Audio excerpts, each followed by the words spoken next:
ઉપલેટા નગરપાલિકામાં 17.5 કરોડ રૂપિયાની સરકારી ગ્રાન્ટની ફાળવણીને લઈને મોટો વિવાદ સર્જાયો છે। વોર્ડ નંબર 9ને વિકાસ કામોના આયોજનમાંથી બાકાત રાખવામાં આવ્યો હોવાના આક્ષેપ સાથે સ્થાનિક રહીશો અને AIMIMના સદસ્યોએ નગરપાલિકા કચેરીએ રજૂઆત કરી હતી। ઉપલેટા નગરપાલિકામાં 17.5 કરોડ રૂપિયાની સરકારી ગ્રાન્ટની ફાળવણીને લઈને વિવાદ ઉભો થયો છે। ખાસ સામાન્ય સભાના ઠરાવમાં વોર્ડ નંબર 9ને વિકાસ કામોના આયોજનમાંથી સંપૂર્ણપણે બાકાત રાખવામાં આવ્યો હોવાનો આક્ષેપ કરવામાં આવ્યો છે। આ મુદ્દે AIMIMના સદસ્ય ઇમરાન મિયા પીરઝાદાની આગેવાનીમાં સ્થાનિક રહીશો બહોળી સંખ્યામાં નગરપાલિકા કચેરીએ પહોંચ્યા હતા।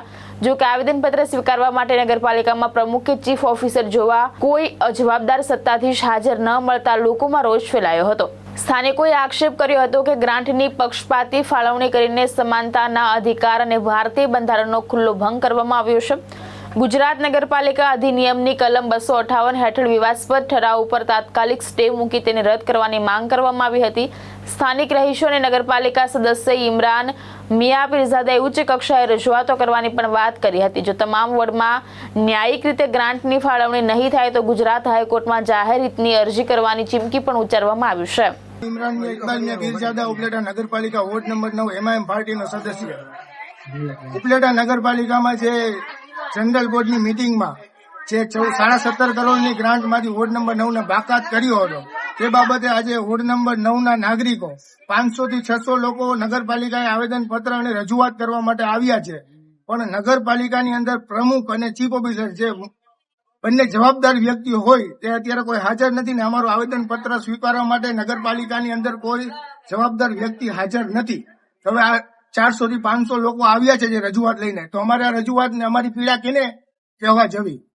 મેડમ છે, હું સ્ટાર રેસીડેન્સી પાટણો રોડ ઉપર રહું છું અને વોર્ડ નંબર 9માં રહું છું। અત્યારે અમારે ત્યાં ગટરોના ખાડા ઉગી ગયા છે તો રોડ અમારે બનતો નથી, કારણ કે અમે 9 નંબરમાં અમે કઈ ભેરો ભરતા નથી કે અમારે સફાઈવાળા આવતા નથી। અમે કઈ ઓરમન ખાતું કેમ અમારે વારે કરે છે? તમારી માંગ શું છે? અમારી માંગ છે કે અમારા બાળકો નીકળી નથી શકતા, રોડ બનાવે ગટરોના ખાડા ખોદીને વહી ગયા છે તો મોટા માણસો નથી નીકળી શકતા, તો અમારા બાળકો કેમ નીકળી શકે? તો અમને રોડ બનાવી દે અને અમને પાણી હો તો અમને પાણી એકત્રે આપે। 4 થી પાણી આપે છે, અત્યારે ઉનાળો છે, પાણી પૂરું થતું નથી, તો અમને એકત્રે પાણી આપે અને સફાઈ વેરાના અમને સફાઈ વેરો। ભાવેશ ગોયલ, દ્રષ્ટિકોણ ન્યૂઝ, ઉપલેટા।